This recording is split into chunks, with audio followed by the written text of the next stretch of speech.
et des organes de la transition ne sera candidat aux élections à venir. Nous devrons œuvrer ensemble pour poser les bases d'une société réconciliée et engagée pour son développement socio-économique. Je voudrais ici réitérer mon engagement que ni moi, ni aucun membre du Comité national du Rassemblement pour le développement et des organes de la transition ne sera candidat aux élections à venir. Nous devrons œuvrer ensemble pour poser les bases d'une société réconciliée et engagée pour son développement socio-économique. Je voudrais ici réitérer mon engagement que ni moi, ni aucun membre du Comité national du Rassemblement pour le développement et des organes de la transition ne sera candidat aux élections à venir. Nous devrons œuvrer ensemble.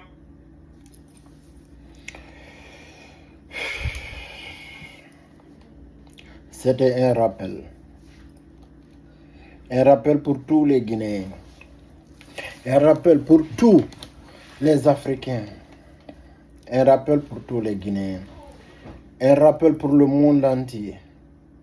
Je voudrais aujourd'hui dire à tous les jeunes Guinéens que c'est à notre responsabilité d'inviter nos dirigeants à respecter leurs engagements. Aujourd'hui, ce qui se passe en Guinée ne peut se passer dans aucun pays au monde sauf en Guinée. Si Doumbouya a décidé de rester au pouvoir après le 31 décembre, ce serait défier Dieu, défier les Guinéens, défier sa propre personnalité. Parce que nous tous, nous savons que notre pays ne serait pas construit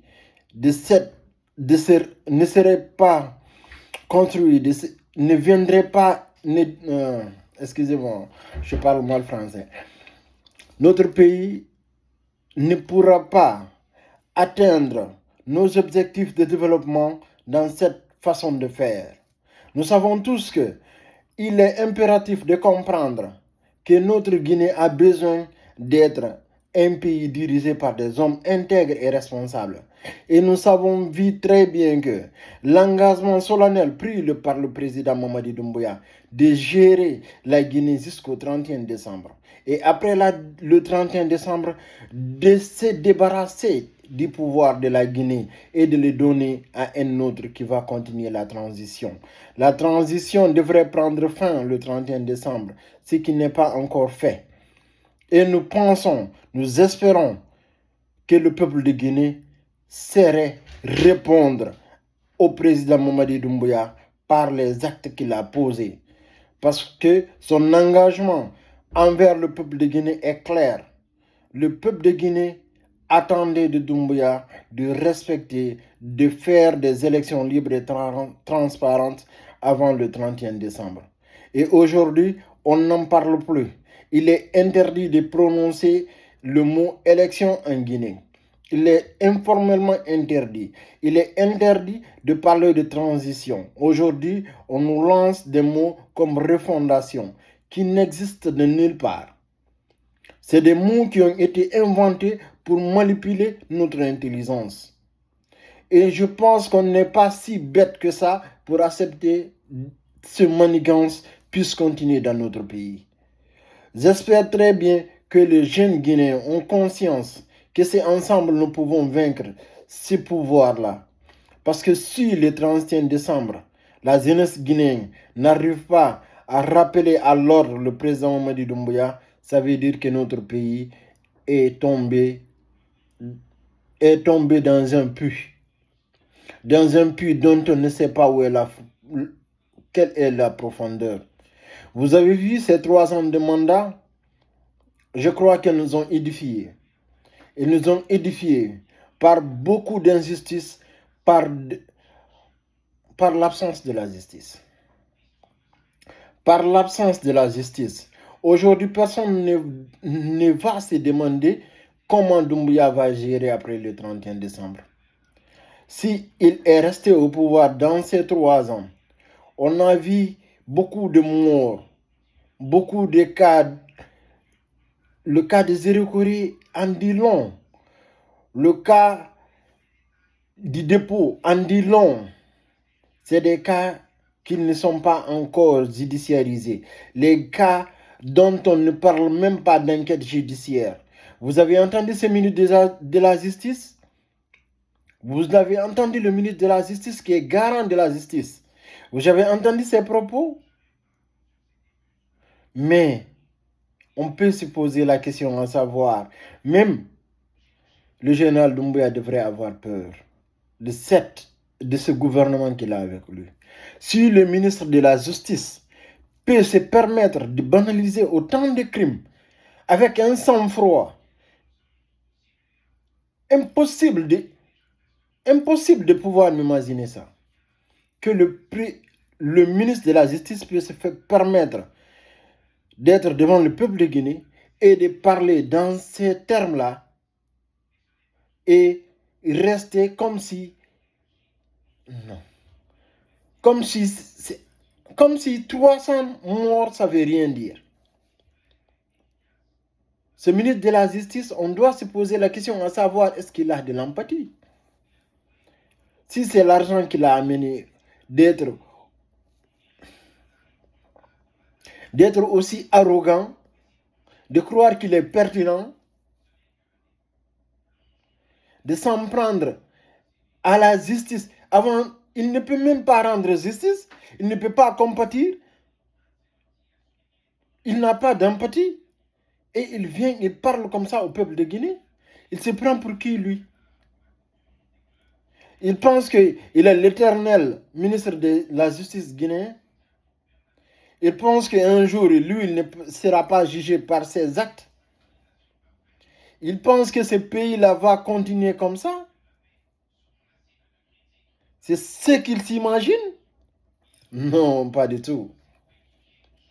Qu'il soit propre, qu'il soit clair, que les Guinéens, je ne dis pas qu'ils vont se réveiller le 31 décembre, mais ils vont finir par se réveiller. Je vous promets que les Guinéens vont finir par se réveiller. Je vous promets que ce pays sera dirigé, et ce pays sera bien dirigé par l'IFDG. Ce pays sera bien dirigé par le président Cellou Dalein. Quel que soit ce que vous allez faire, quel que soit ce que vous allez dire, la transition va finir. Et si elle ne finit pas le 31 décembre, elle va finir par finir. Mais si vous ne faites pas attention, c'est comme vous l'avez dit. La transition, elle va finir, mais par une autre personne, mais pas pour vous. Parce que vous avez déjà opté pour le parjure. Lorsque le chef de l'État fait du parjure, ça veut dire la transition est terminée, quel que soit ce qu'il va faire, quel que soit ce qu'il va avoir envie de faire, c'est la fin de la récréation. Le président Mamadi Doumbouya, je fais plusieurs vidéos pour vous dire, ne faites pas du parjure. Le parjure ne peut pas diriger. Le parjure ne pourra jamais diriger. La confiance du peuple est primordiale dans tout combat. Et si aujourd'hui vous voyez que l'IFDG triomphe, c'est parce que elle a derrière lui des gens qui ont foi en l'IFDG et à son président et à Cellou Dalein Diallo. C'est pourquoi l'IFDG reste le meilleur parti guinéen, le plus grand parti.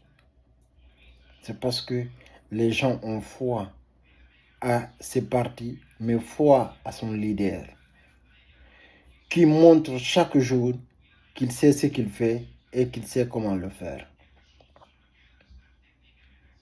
Et vous, en tant que dirigeant, vous avez opté pour le parjure. Je voudrais avoir tort, mais le parjure n'a jamais dirigé une nation. La foi du peuple est très importante. Le regard du peuple est très très important.